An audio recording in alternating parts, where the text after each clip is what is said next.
எல்லாருக்கும் வணக்கம். இப்போ நம்ம புடலங்காய் கூட்டு செய்ய போகிறோம். அதுக்கு கடலப்பருப்பு கொஞ்சம் போட்டு ஒரு 100 கிராம் போட்டு அரை வேக்காடா சுடுதண்ணி போட்டு கொதிக்க வச்சு எடுத்து வச்சுருக்குறோம். தேங்காய் கொஞ்சம், புடலங்காய் அறுத்து வச்சுருக்கோம் சன்னமாக, கொஞ்சம் வெங்காயம், கொஞ்சம் பூண்டு தட்டி வச்சுருக்குறோம், 3 காஞ்ச மிளகாய், கருவேப்பிலை கொஞ்சம், தக்காளி சின்ன தக்காளியாக 1. எப்படி செய்யலாம்னு பார்க்கலாம். இப்போ எண்ணெய் ஊற்றிக்கலாம். சட்டி வச்சு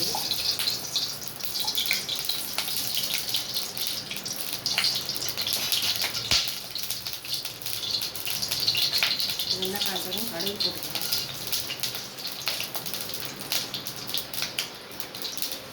கொஞ்சம் சீரகம் போட்டுக்கலாம்.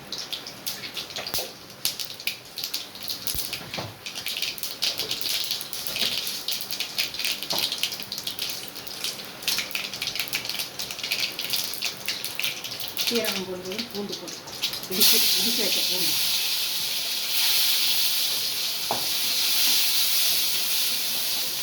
பூண்டு போட்டு வெங்காயம் போட்டுக்கலாம்.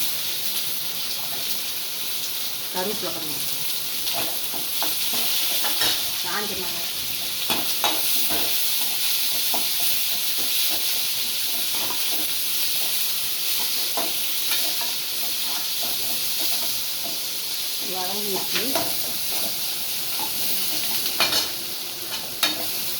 வதங்கிடுச்சு. இப்போ புடலங்காய் போட்டுக்கலாம்.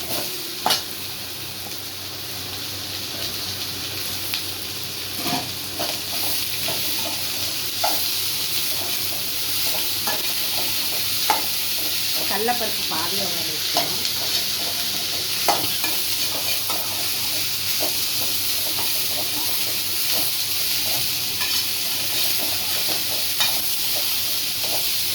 உப்பு போட்டுக்கலாம்.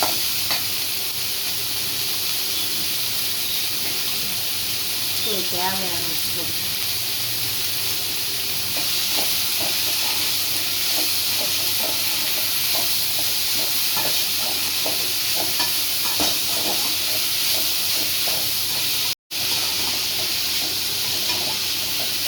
கொஞ்சம் வதங்கி வச்சு கடலப்பருப்பு இதுவே போட்டுக்கலாம்.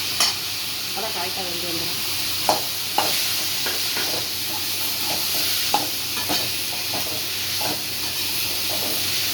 கொஞ்சம் பெருங்காயத்தூள் போட்டுக்கலாம். பெருங்காயத்தூள் கொஞ்சம் மஞ்சள் பொடி,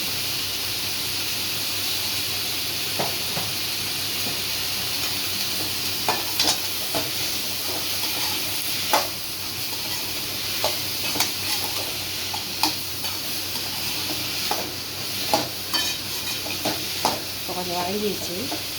ஒரு தக்காளி, சின்ன தக்காளியாக 1 அறுத்து வச்சுக்கலாம்.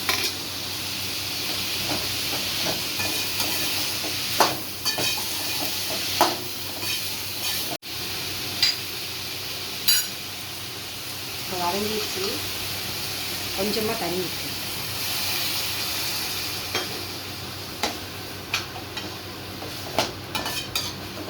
ஒரு 5 நிமிஷம் வந்தால் போதும், வேகட்டும்.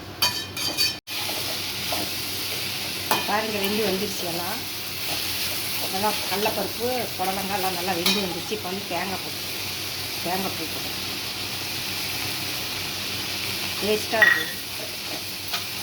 ஹோட்டல்லாம் வாங்கி சாப்பிடுவோம், அதை விடவே டேஸ்ட்டாக இருக்கும்.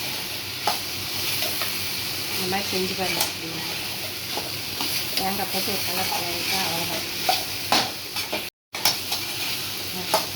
பாருங்கள், ரெடி ஆகிடுச்சு. அது ஆஃப் பண்ணிடலாம். தேங்காய் போட்டு கலரி வச்சு அவ்வளோதான், வெந்துருச்சு பாருங்கள். புடலங்காய் கடலப்பருப்பு கூட்டுக்கு போட்டு தயாராகிடுச்சு. சூப்பராக. இது மாதிரி நீங்களும் எப்படி இருக்குன்னு செஞ்சு பாருங்கள். செஞ்சு பார்த்துட்டு லைக் பண்ணுங்கள், சப்ஸ்கிரைப் பண்ணுங்கள். வாங்க சாப்பிட்லாங்களா. பாய்.